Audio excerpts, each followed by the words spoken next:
Pump.fun reportedly cut staff before their token rewards. Vested Pump.fun, the Solana memcoin launchpad, reportedly laid off a group of employees just months before their token allocations were set to vest, according to a report circulating on August 1, 2026.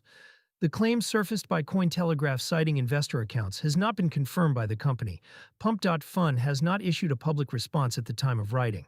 The specifics matter less than the mechanic. In crypto, a large share of employee compensation often comes as token grants that vest on a schedule, frequently with a one-year cliff before any tokens unlock.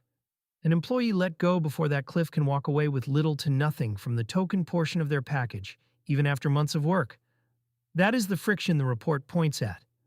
The vesting cliff problem. A vesting cliff is a date before which none of a grant unlocks. Miss it by a day, and the standard outcome is zero.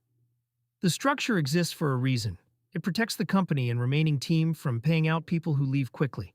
In traditional equity, this is well understood, and courts, contracts, and norms have decades of precedent around it. Token grants borrow the vesting concept but drop much of the surrounding structure. A token allocation is often governed by an internal schedule rather than the kind of formal equity agreement a startup lawyer would paper. When a company controls both the layoff timing and the vesting calendar, the optics of a pre-cliff cut are bad, even when nothing improper occurred. That is why a report like this spreads. It fits a pattern people already worry about. Pump.fun is a high-profile target for this scrutiny. The platform generated substantial fee revenue during the 2024 and 2025 memcoin waves and ran one of the more watched token launches of the cycle. A company with that kind of treasury-cutting staff before their tokens unlock invites the question of whether the timing was operational or financial. Reported, not confirmed worth stating plainly, this is a single-sourced report relaying investor commentary, not a company statement, a filing, or leaked contract.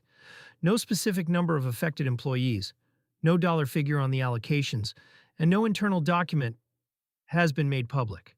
The engagement on the original post reflects interest, not verification. Crypto layoff stories are also prone to distortion. Departures can be voluntary, performance-based, or part of a broader restructuring, and outside observers rarely see the terms. Some token plans include acceleration or partial vesting on termination without cause, which would blunt the harshest reading. Without the actual agreements, the fairness of any individual case cannot be judged from the outside. The pattern it taps into token compensation has always carried a governance gap.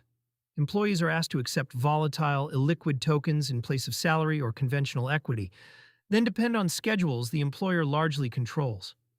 When the token trades below expectations or the vesting date slips past a layoff, workers absorb the downside while keeping little of the upside they were recruited on. For crypto startups, the takeaway is about structure, not scandal. Token grants that mirror real equity protections, with written vesting terms, defined treatment on termination, and clear disclosure of cliffs, remove the ambiguity that makes stories like this stick.